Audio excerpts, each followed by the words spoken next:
नमस्कार दोस्तों, कैसे हैं? उम्मीद करते हैं कि आप लोग अच्छे होंगे। और आज इस वीडियो में हम लोग सीखेंगे कक्षा 10 के प्रश्नावली 8.1 प्रश्न संख्या 5 को हल करना। तो आइए वीडियो शुरू करते हैं। प्रश्न है, यदि सेक थीटा बराबर 10/12 हो तो अन्य सभी त्रिकोणमितीय अनुपात परिकलित कीजिए। मतलब सेक थीटा का मान यहाँ पे दिया गया है, बाकी सेक थीटा को छोड़ के जितने भी है त्रिकोणमितीय अनुपात है सबका मान को क्या करना है, निकालना है या लिखना है। तो दोस्तों सबसे पहले हल करेंगे, इसको देखते हैं। लिख दिया गया है दिया गया है दिया गया है सेक थीटा बराबर 13/12। 13/12 सेक थीटा बराबर 13/12। तो दोस्तों सेक थीटा का मान होगा, सेक थीटा का तो मान होता है कर्ण बटे आधार। कर्ण बटे आधार। तो दोस्तों यहाँ पे दिया गया है कर्ण का मान 13 दिया है और आधार का मान 12 दिया है। तो हम लोग को अन्य सभी त्रिकोणमिति का मान निकालें, तो एक त्रिभुज लेते हैं। एबीसी एक त्रिभुज लेते हैं। एबीसी एक त्रिभुज लिए।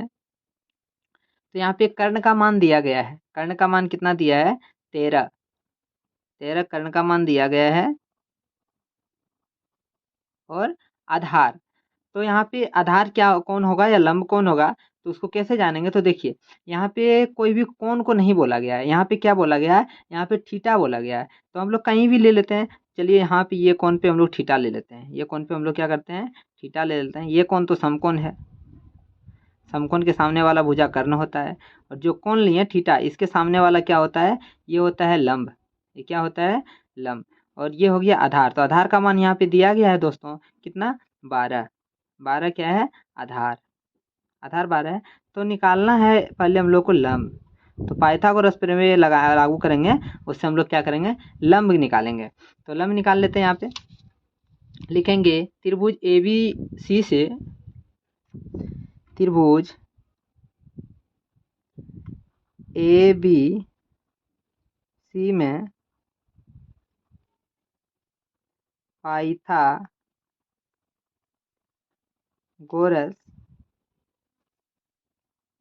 प्रमेय से, पाइथागोरस प्रमेय से,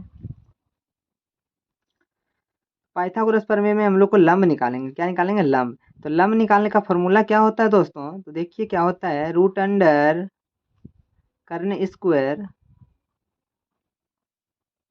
माइनस आधार स्क्वायर। लंब बराबर कर्ण। कर्ण कितना दिया गया है दोस्तों? तो देखिए कर्ण का मान दिया गया है 13। तो 13 का क्या हो जाएगा? स्क्वायर माइनस आधार का मान दिया गया है 12। 12 का क्या हो जाएगा? स्क्वायर। बार करेंगे लंब बराबर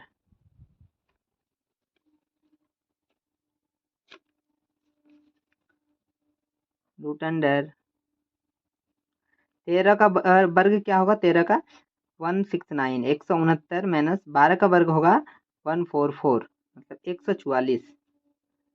लंब बराबर रूट अंडर 169 में से 144 को क्या करेंगे? माइनस करेंगे। तो 9 में से 4 जाएगा 5, यहाँ 16 में से 14 जाएगा तो 2, 25। लंब बराबर 25 का वर्गमूल। 25 का वर्गमूल क्या होगा? तो 5। लंब निकल गया 25 का वर्गमूल 5। लंब निकल गया हम लोग का। तो देखिए यहाँ पे दोस्तों लंब कितना आ गया? लंब आ गया 5। लंब निकल गया। अब त्रिकोणमिति के सभी अनुपात, सेक थीटा को छोड़ के सभी त्रिकोणमितीय अनुपात को परिकलित करना है। सभी त्रिकोणमितीय अनुपात परिकलित करने के लिए सबका मान क्या होता है? तो हम लोग यहाँ पे देखिए, अभी आपको एक शॉर्ट ट्रिक से मैं बताता हूँ सभी का मान। अगर हम लोग यहाँ पे लिख देते हैं LAL लाल बटे कक्का KKA कक्का, LAL लाल बटे कक्का। ठीक है। तो L से क्या लिख, हम लोग सोचते ये L लंब के लिए हम लोग लिख रहे हैं, और ए जो लिख रहे हैं वो आधार के लिए लिख रहे हैं, और के से कर्ण, एल से लंब, ए से आधार और के से कर्ण। तो लंब लाल बटे कक्का, इससे पूरा त्रिकोणमितीय अनुपात आपको क्या होगा, याद रहेगा। जैसे एल से लंब, लंब बटे कर्ण, लंब बटे कर्ण होता है साइन थीटा का मान, साइन थीटा का मान होता है लंब बटे कर्ण। और आधार बटे कर्ण, आधार बटे कर्ण होता है कोस थीटा का मान, कोस थीटा का मान। और यहाँ फिर लंब बटे आधार होता है टेन थीटा का मान, टेन थीटा का मान। अब इधर से उल्टा चलेंगे, पहले इसको लेंगे आधार बटे लंब, आधार बटे लंब होता है कोट थीटा का मान, और कर्ण बटे आधार होता है सेक थीटा का मान, सेक थीटा का मान। और कर्ण बटे लंब होता है, कर्ण बटे लंब कोसेक थीटा का मान, कोसेक थीटा, कोसेक थीटा का मान होता है। अब यहाँ पे सबका मान लिखेंगे दोस्तों। सेक का मान तो दिया गया है, चलिए लिखते हैं।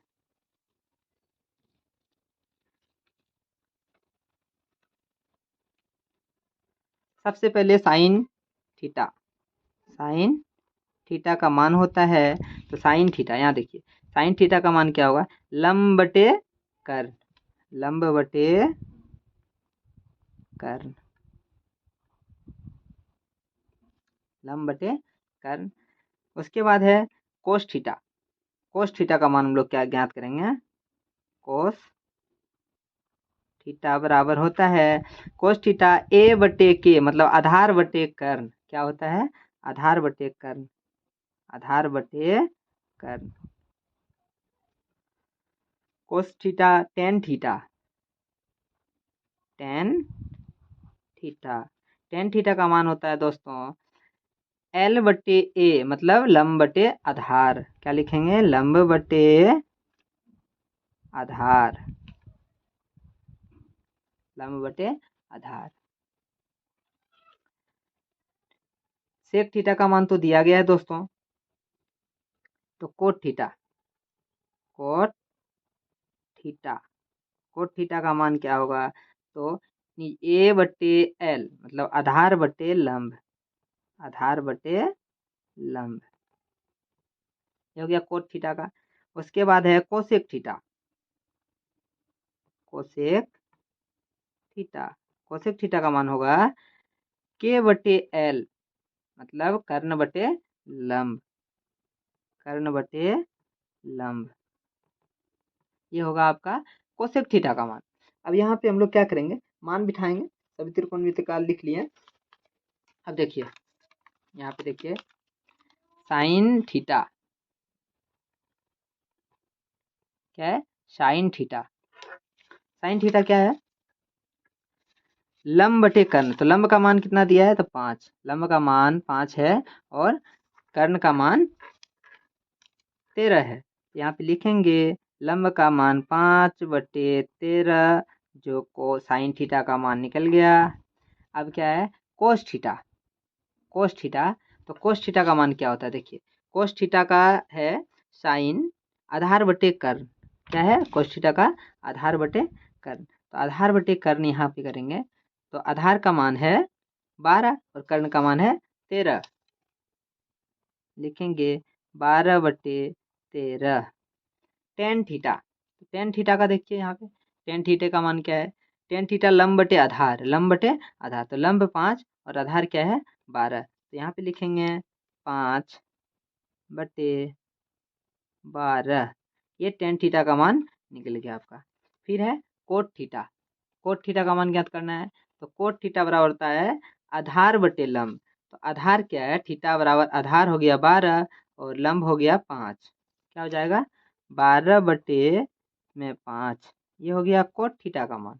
अब है कोसेक थीटा, कोसेक थीटा होता है कर्ण बटे लंब, तो कर्ण 13 और लंब क्या है दोस्तों, तो लंब है 5, तो यहाँ लिखेंगे 13 बटे 5, ये निकल गया cosec theta, sorry cosec theta का मान, कोसेक थीटा का मान है कर्ण बटे लंब बराबर क्या आएगा 13 बटे 5। तो ऐसे ही हम लोग त्रिकोणमिति के सभी त्रिकोणमिति अनुपात का मान ज्ञात करेंगे। साइन थीटा का, कोस theta, tan theta, cot theta और कोसेक थीटा का मान हम लोग अभी क्या किए, ज्ञात कर लिए। तो दोस्तों उम्मीद करते हैं कि आपको समझ में आ गए होंगे। अगर समझ में आ गए तो वीडियो को लाइक करें और चैनल पे नए हैं तो चैनल को सब्सक्राइब करें। जय हिंद।